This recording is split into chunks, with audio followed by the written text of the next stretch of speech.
If a proposal has come in your direction from a person whom you are satisfied with their level of deen, which means their closeness to Allah, their religion, they don't have to be, so pious, but on an acceptable level.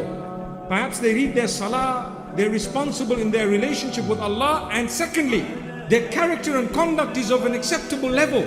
If you have those two, then let it happen. And you know what the hadith says? If you don't, oh, this is my favorite part. Do you know why it's my favorite part?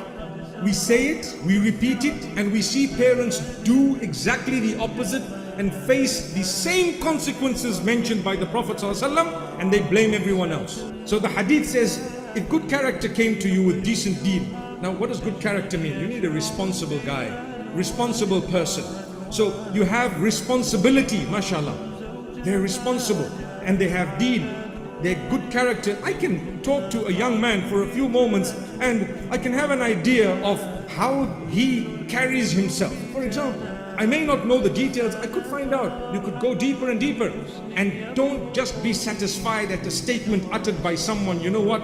Yeah, this guy is like that. No, sometimes they have ulterior motives. I've known of many cases of people whom the parent asks one of their relatives, a brother or a sister or someone, but my daughter is interested in this guy.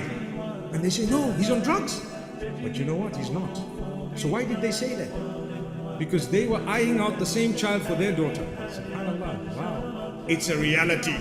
You may not like what I just said. There are some from amongst you who are really, really in that situation. Where people just come and say nasty things. They've said it about me and about you.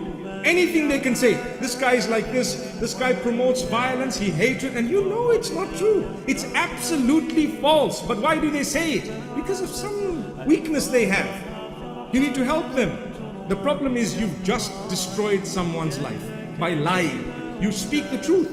If you don't know, say, look, I really don't know. And if you know something, you say, look, I know something. It doesn't mean they're still like that, but I do know perhaps some time back this was the issue and the problem. But the difficulty is as soon as the child raises an issue at home that, I'm interested in someone, close it. Why? We're living in a world where we interact with people. You probably have the best child. It doesn't mean that because she has come up or he has come up to you with some suggestion from the school or the workplace that they're already having an affair. It doesn't mean that.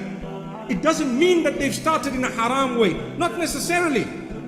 You have to take it seriously. You have to communicate. You find out. And if that person happens to be genuine, if that person, no matter who they are, where they come from, if they happen to be genuine, sincere, guess what? You're going to have an uphill task trying to say no now, because you have Allah and His Rasul on one side and you have your ego on the other. Subhanallah. Like I said, you might have had your dream, but you have to adjust it as time passes. Because now something I didn't calculate has just happened. How should I deal with it? We're living in the real world. You're going to have to deal with it by facing it, by understanding it. Like I said, look at the guidelines of the deen and try your best to help your child.